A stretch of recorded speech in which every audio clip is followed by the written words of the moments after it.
Hi there, and welcome to what is often reported to be the world's most livable city, and perhaps, more importantly, the home of the croissant. I was originally not planning to make a video about this train ride, but since I wouldn't exactly describe my last train ride as overly pleasant, in the moment I thought, let's film this one and hopefully it'll be worth it. Definitely was, providing a service that was both more efficient and endlessly more comfortable than my recent Eurostar and Nightjet trains. First though, we need to get to Vienna Station. Unlike St. Pancras Station in London and Centraal Station in Amsterdam, Vienna Station is much more modern and only became fully operational in 2015. Its design was meant to be as efficient as possible for handling more trains in less space, as well as being very passenger friendly. Before we get there and head inside though, let me welcome any of you that may be new to the channel. My name is Kevin and I am the Flip Flop Traveler. I'm a full-time creator with an eye to the sky and the beach, and I enjoy my flip-flops nearly as much as I enjoy being honest and unclickbaity in my self-funded videos. If you'd like to know more about the channel or me, scan the QR code or click the link in the description. Have a look around the channel. There are hundreds of airline and hotel reviews to enjoy. This pleasant ride through the hills begins now. I really like this station. The interiors are both starkly modern, but also warm and inviting due to all of the natural light crossing through from both main entrances.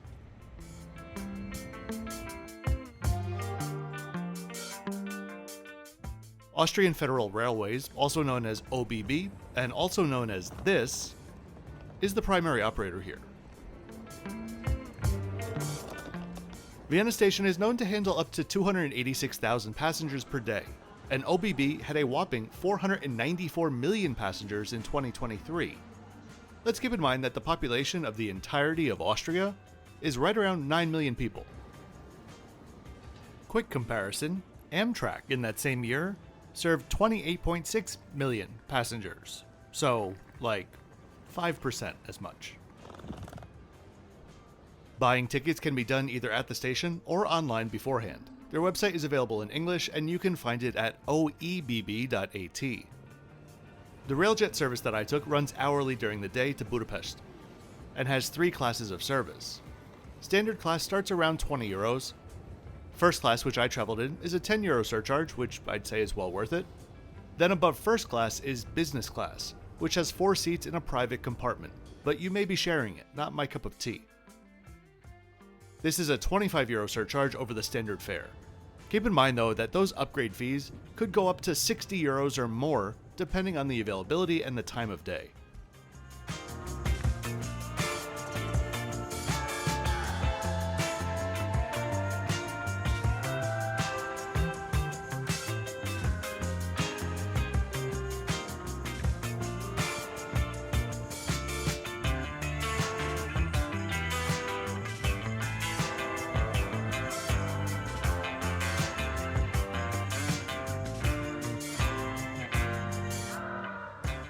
The station is incredibly well marked, and finding my track, number 9, was easy and quick. The tracks here are double length though, so make sure you're standing at the correct end of it.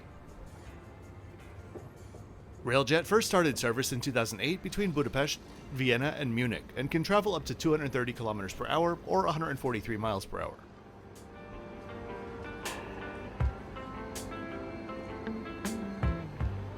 Nowadays, some of the services are also operated by Czech railways. In total, the 2 of them combined serve Austria, Czechia, Germany, Switzerland, Italy, Hungary, and Slovakia.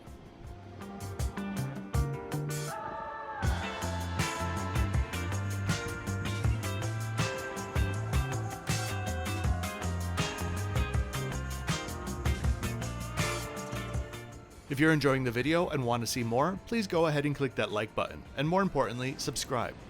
If you're looking for lots more information about my travel in general, weekly posts, advanced itineraries, travel advice and the like, or just want to show support for the channel, I'd invite you to please check out my Patreon or YouTube channel memberships.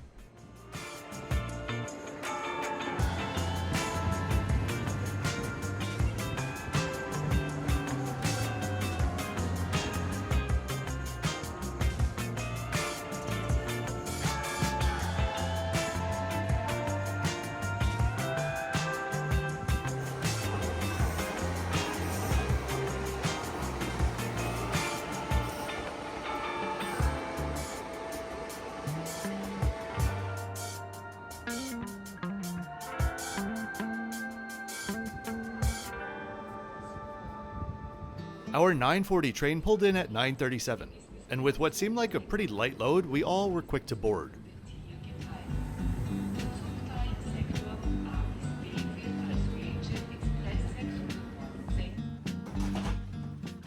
The first class seats are in a 1-2 configuration, and on most train sets take up half of the first car, half of the third car, and the entirety of the second car.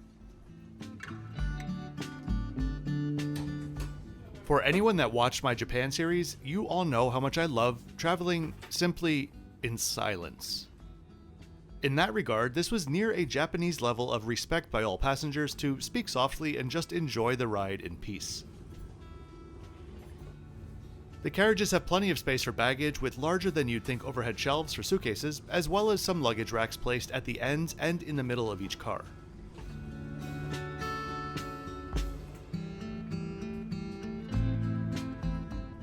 The seats themselves are very comfortable, if not a bit tight in the sense that they hug you quite firmly, but in a good way.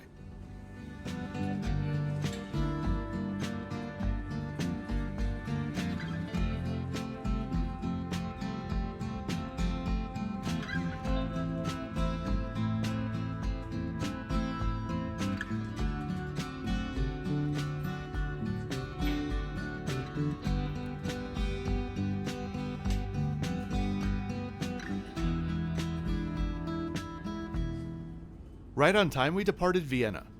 Our journey today is 214 kilometers, or 133 miles, and would take us just about 2 hours and 37 minutes.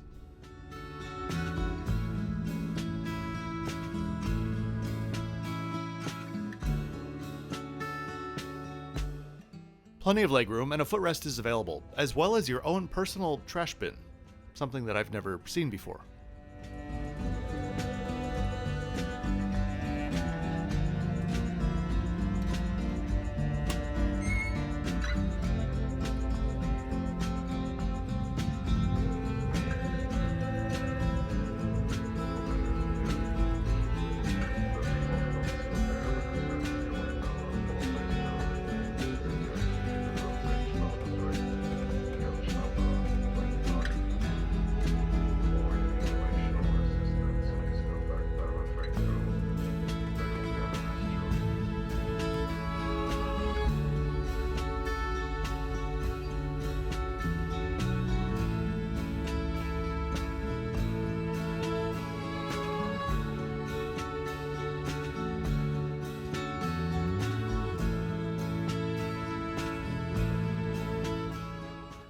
There's a cafe car where you could buy a variety of snacks and drinks, as well as tables where anyone from the train could come and sit.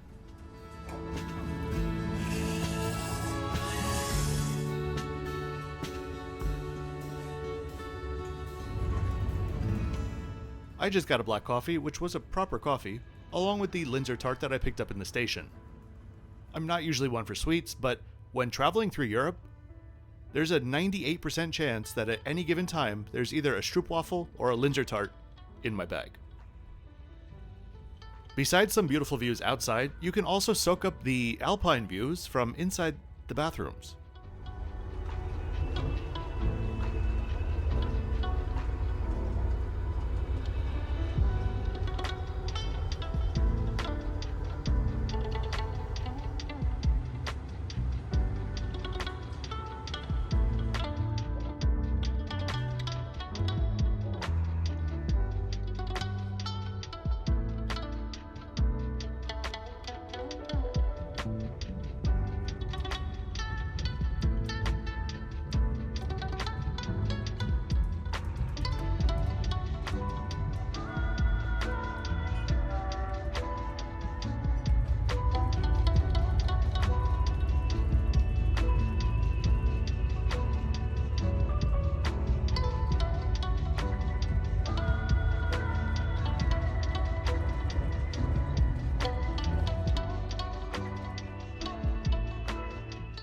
We arrived in Budapest Keleti station right on time, and I'm thankful to Railjet for ensuring that I left Europe on a high note when it comes to trains. I'm hoping to do more in Czechia, France, and Spain in the well, not really near future.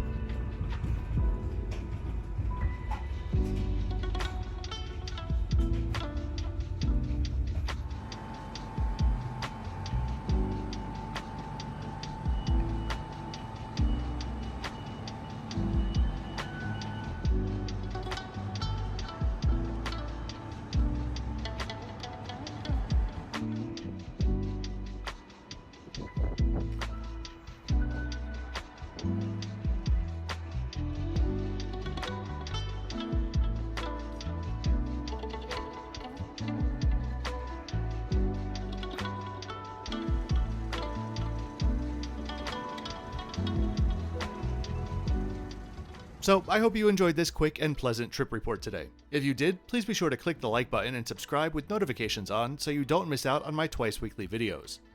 I'll see you next time on Lufthansa. Oh, and as always, thanks for watching until the end.